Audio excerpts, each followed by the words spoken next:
The story begins with a small white object hanging quietly around a stranger's neck. At first glance, it looks harmless, almost forgettable. But this tiny pendant carries a promise far bigger than its size: companionship. In a world where loneliness has quietly become one of the most widespread human conditions, this device claims to listen, to understand, and to stay with you when no one else does. It does not promise productivity, efficiency, or intelligence. Instead, it offers something far more emotional: the idea of a friend. And that idea alone is powerful enough to divide public opinion, spark controversy, and expose something deeply uncomfortable about the modern society. In recent years, technology has steadily moved closer to our bodies. Phones never leave our pockets. Smartwatches track our heartbeats. Earbuds whisper into our ears for hours every day. So the leap from carrying technology to emotionally confiding in it almost feels inevitable. The Friend AI pendant enters this space not as a tool, but as a presence. You speak, it listens. You feel, it responds. Or at least, that's the promise. What makes this different is not the technology itself, but the emotional role it tries to occupy, a role traditionally filled by people. The pendant made headlines after a controversial advertising campaign appeared across New York City's subway system. Emotional slogans stared commuters in the face during their daily routines. Messages that sounded less like marketing and more like confessions. Phrases implied loyalty, availability, and unconditional presence, things many people crave but struggle to find. The public reaction was swift and hostile. Posters were defaced. Sharpies turned polished slogans into blunt criticisms. Social media exploded with debates, mockery, and concern. The backlash wasn't just about a product. It was about what the product represented. Behind this device is a 22-year-old founder, Avi Schiffman, a name that already carried weight in tech circles. A Harvard dropout, a former media darling, and a controversial figure from an earlier chapter of internet history, Avi represents a new generation of tech founders. Young, bold, unapologetic, and deeply shaped by a world of constant crisis. His belief is simple but provocative. People are lonely, and AI can help fill that void. He doesn't frame Friend as a therapist or an assistant. He calls it an emotional toy, something meant to listen, not to fix. But this raises an uncomfortable question. If a device designed to send text messages can be framed as a friend, what does that say about the state of human connection? The rapid growth of AI companion apps suggests real demand, not just novelty. Instead of laughing or judging, perhaps the more important question is how society arrived here in the first place. Why does the idea of wearing an AI friend around your neck resonate with anyone at all? And why does it make so many others deeply uneasy? To understand the controversy, you first need to understand the device itself. The Friend pendant is intentionally minimal. It's a small, puck-shaped white disc, roughly the size of an AirTag. There's no screen, no camera, and no speaker. Just a microphone, a glowing LED, and a silent promise that it's always listening. When you speak to it, it doesn't talk back. Instead, it sends responses as text messages to your phone. That design choice alone has confused many people. If interaction is purely text-based, why does this need to exist as hardware at all? Technically, the device connects to a smartphone via Bluetooth and relies on cloud-based AI models to function. It uses large language models capable of understanding emotional language and generating conversational responses. There's no internal storage, meaning everything you say is encrypted and sent to the cloud for processing. On paper, this sounds secure enough. In practice, it raises concerns about constant passive recording and data responsibility. The company claims that memories can be deleted instantly, but critics argue that trust is hard to earn when intimacy and data intersect. Battery life is advertised at around 15 hours of active use. There are no productivity tools, reminders, or task management features. This is deliberate. The founder insists that Friend is not meant to help you work faster or remember better. It's meant to help you feel heard. He argues that large language models perform best when users talk about their emotions, fears, and inner thoughts. By embedding that capability into a physical object, he believes it strengthens emotional attachment. The hardware, in this case, is meant to make the relationship feel real. But even at a conceptual level, cracks begin to appear. Many reviewers questioned the logic of talking aloud to a device that responds only through delayed text messages. Conversations often feel disjointed, with replies arriving too late to match the moment.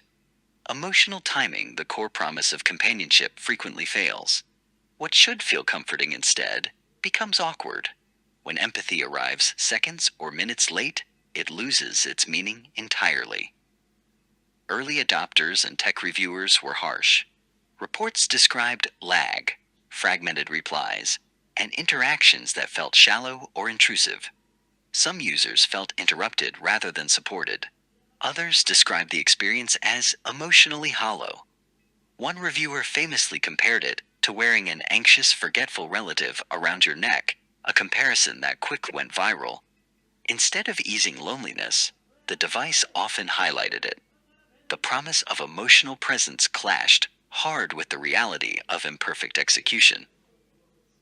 Despite this, the device sold. Early units launched at $99, later increasing to $129, with no subscription fee, at least initially. The pricing attracted curiosity, but curiosity doesn't guarantee trust. And as the reviews piled up, a bigger question emerged. Was this product simply flawed? Or was the entire idea fundamentally broken?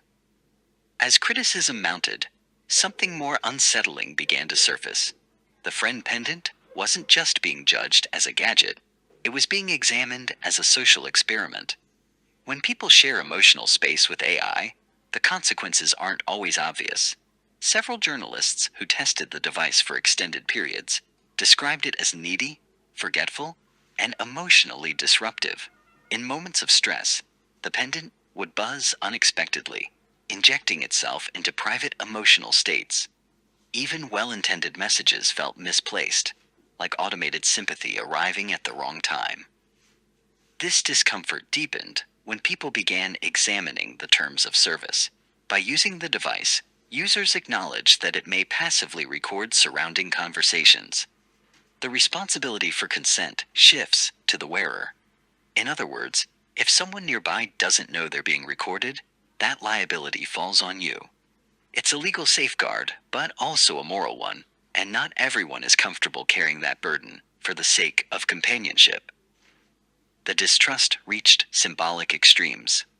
One journalist reportedly destroyed the device entirely to feel confident that no data remained. While dramatic, the act captured a broader anxiety. When emotional vulnerability meets always-on technology, control becomes blurry.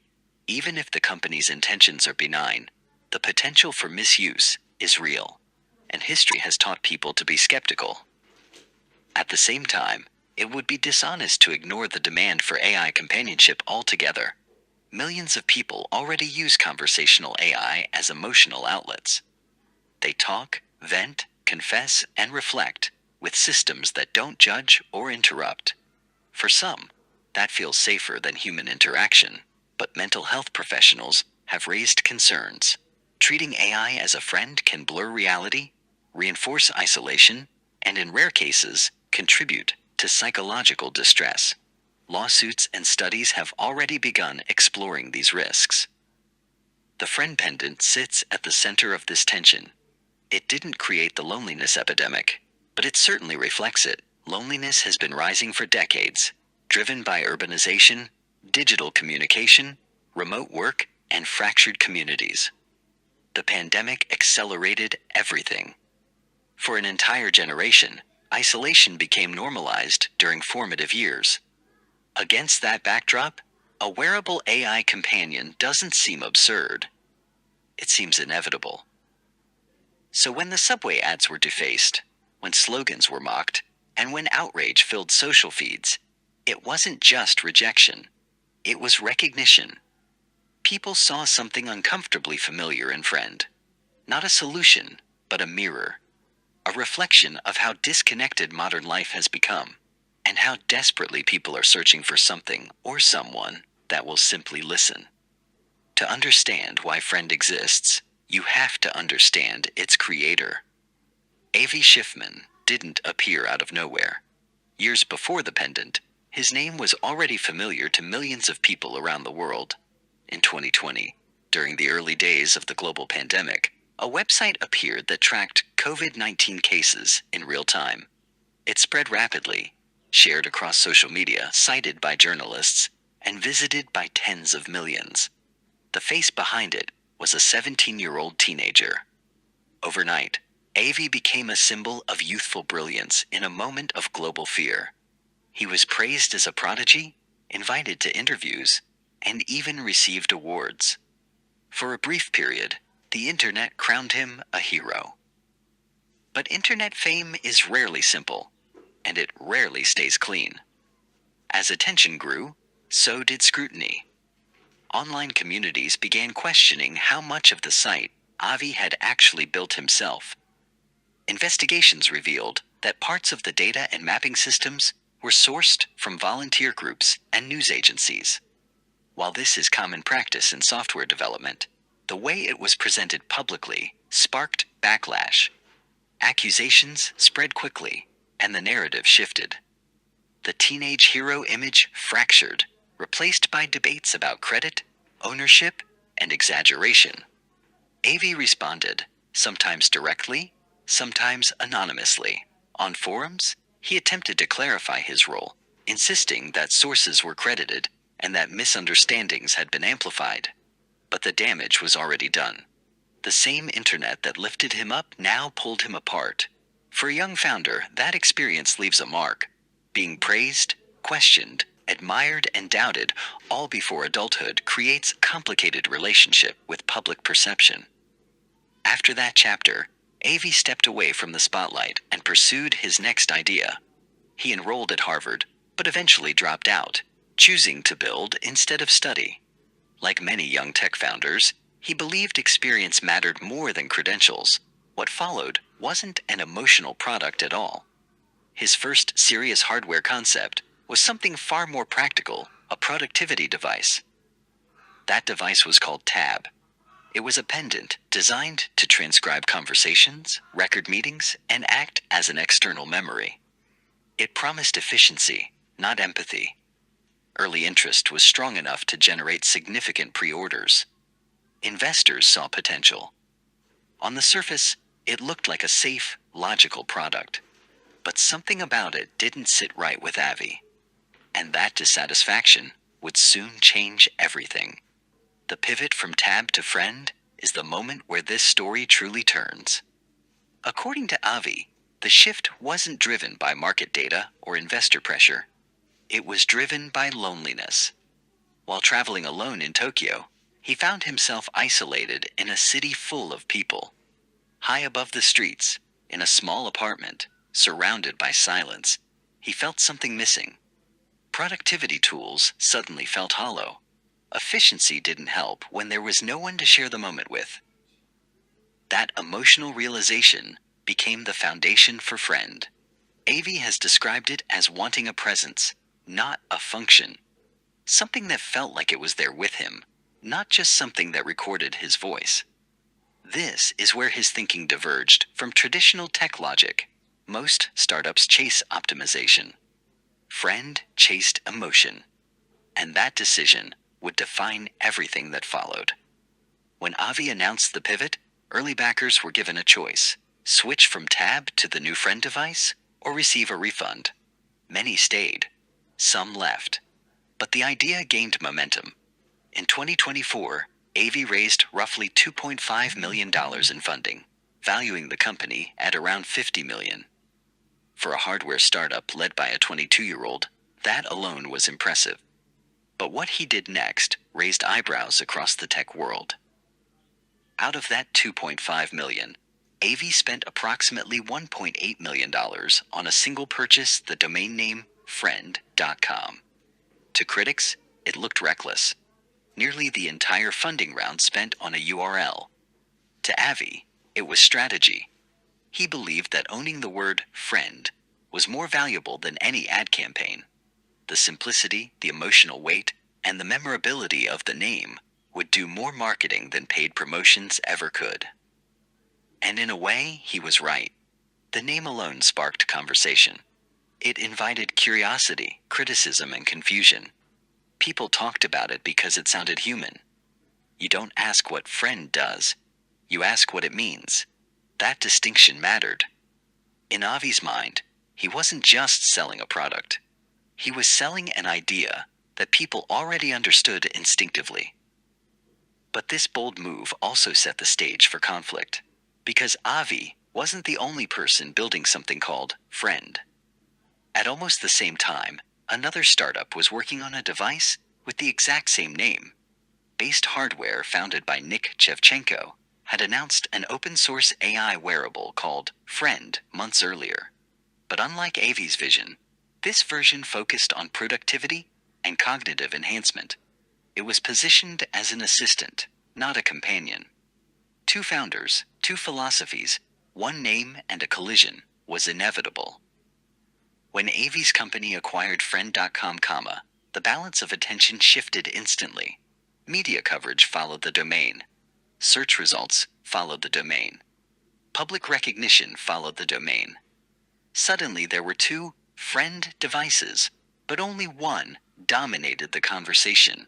What followed was a messy, very public dispute.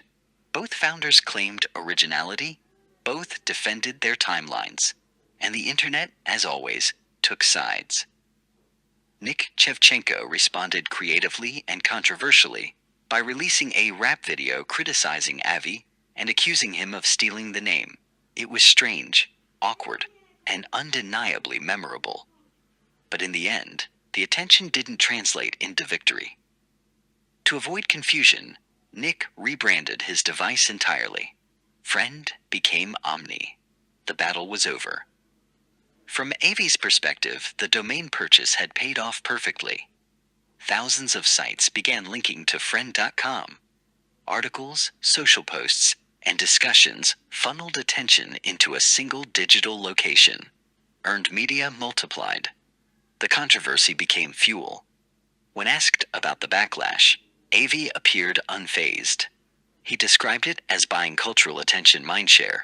Even the graffiti, he said, was free art direction. This attitude revealed something important about Avi's mindset. He wasn't afraid of being disliked. He was afraid of being ignored. In a crowded AI market, outrage guaranteed relevance, and relevance, especially for a young founder, can feel like survival. But controversy doesn't disappear once attention fades. As Friend became more visible, so did its deeper philosophical implications. Avi wasn't just defending a product anymore. He was defending a worldview, one where technology steps into emotional roles once reserved for people. That worldview became even clearer when Avi compared AI companionship to religion. In interviews, he described talking to AI as similar to speaking with a higher presence, something omnipresent, non-judgmental, and always listening. The comparison unsettled many people. This wasn't how consumer tech was supposed to be framed. Friend was marketed as comforting and harmless, yet its creator spoke about it in almost spiritual terms. This framing wasn't accidental. Avi believes that modern society, especially in the Western world, has lost many of its emotional anchors. Traditional communities have weakened. Religious participation has declined. Social bonds are fragmented. In that vacuum, technology doesn't just entertain, it substitutes. AI, in his view, isn't creating loneliness.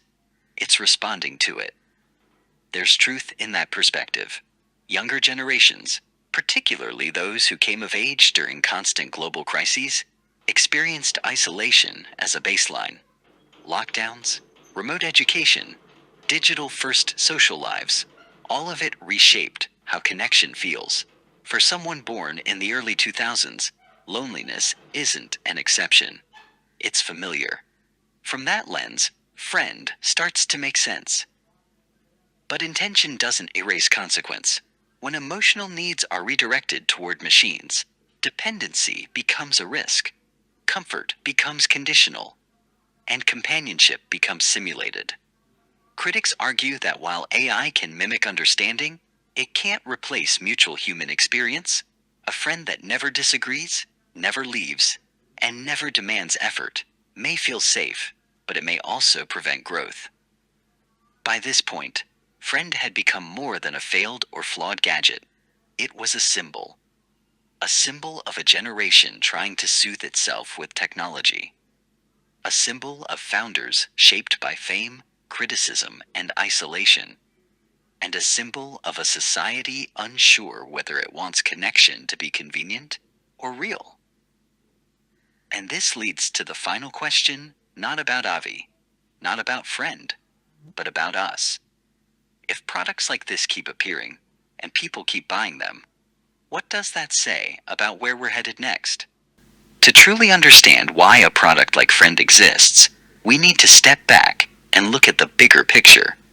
Long before AI pendants and chatbots, loneliness was already rising. Studies across Western countries have shown a steady increase in social isolation for decades. People live closer together than ever, yet feel more disconnected. Communities have thinned out. Work has become more individual. Entertainment is personalized. Even friendships are increasingly mediated through screens. Loneliness didn't arrive suddenly. It quietly became normal. Then came the pandemic, accelerating everything. Millions were physically separated during some of the most emotionally formative years of their lives. Social skills atrophied. Trust eroded. Anxiety spiked. When the world reopened, many people didn't return to their old social rhythms. Instead, they stayed inside, online, and alone. Against that backdrop, AI companions didn't feel futuristic, they felt timely. What makes this moment different from past technological shifts is how deeply emotional the promise is. Previous tools replaced labor. These tools attempt to replace presence. An AI companion doesn't just answer questions. It listens. It validates. It reflects. For some users, that experience feels genuinely comforting. There's no fear of judgment, no social pressure, no risk of rejection. Just a calm, always available listener. But psychologists warn that comfort without reciprocity can quietly change behavior. Human relationships require effort, compromise, and vulnerability. AI relationships do not. Over time, the brain may begin to prefer the path of least resistance. That doesn't mean AI causes mental illness, but it may reinforce avoidance. In extreme cases, it can blur boundaries between reality and simulation, especially for people already struggling. This is why products like Friend feel so divisive. They sit at the intersection of empathy and exploitation. Hardware will shrink. Interfaces will disappear. What feels awkward today may feel seamless tomorrow. This raises a critical question. Where do we draw the line? Is AI companionship a temporary bridge for lonely moments? Or does it slowly replace human connection? History suggests that technology rarely replaces one thing entirely. It reshapes it. Letters became texts. Phone calls became voice notes. Friends became followers. Each shift felt unnatural at first. Then it became normal. The danger lies in mistaking simulation for substance. An AI can say the right words, but it doesn't share lived experience. It doesn't grow with you. It doesn't disagree in meaningful ways. And it doesn't leave, which, ironically, is one of the most important aspects of human relationships. Loss, distance, and conflict are painful, but they're also how we learn to connect more deeply. Avi Schiffman's story reflects this tension perfectly. A young founder shaped by early praise, intense scrutiny, and public controversy builds a product rooted in emotional reassurance. Friend isn't just a device, it's an expression of his generation's experience. A generation raised online, isolated during crisis, and searching for stability in a chaotic world. In that sense, mocking the product misses the point. The pendant isn't absurd because it exists. It's revealing because it exists. It shows how far emotional outsourcing has gone, and how willing people are to try anything that promises to make the silence feel less heavy. The real challenge isn't stopping products like Friend. It's asking why they feel necessary, and what we're failing to provide each other offline. So where does that leave us? Friend may fade away as a commercial product. It may be remembered as a strange tech experiment, a misstep, or a premature idea ahead of its time. Or it may quietly influence a wave of more polished successors. But regardless of its fate, it has already done something important. It has forced a conversation about loneliness, about trust, about how much emotional responsibility we're willing to hand over to machines. Technology reflects the values of the society that builds it. When companionship becomes a feature, it's worth asking what's missing elsewhere. AI can be an incredible tool. It can educate, assist, and support, but it cannot replace shared human experience. It can simulate understanding, but it cannot live alongside you in the way another person can. And when we forget that distinction, convenience risks replacing connection. Perhaps the most unsettling part of the Friend story isn't the device itself, or its glitches, or its controversial ads. It's how familiar the idea feels. How plausible it seems that someone would wear an artificial friend every day. That sense of plausibility says more about us than it does about the technology. In the end, Friend isn't asking whether AI can be a companion. It's asking whether we're willing to accept that substitute. And maybe the real challenge of the next decade won't be building smarter machines, but rebuilding the human connections that made artificial friends unnecessary in the first place. If you found this story thought-provoking, make sure to subscribe for more deep dives into technology, society, and the ideas shaping our future. Because understanding where technology is going starts with understanding ourselves.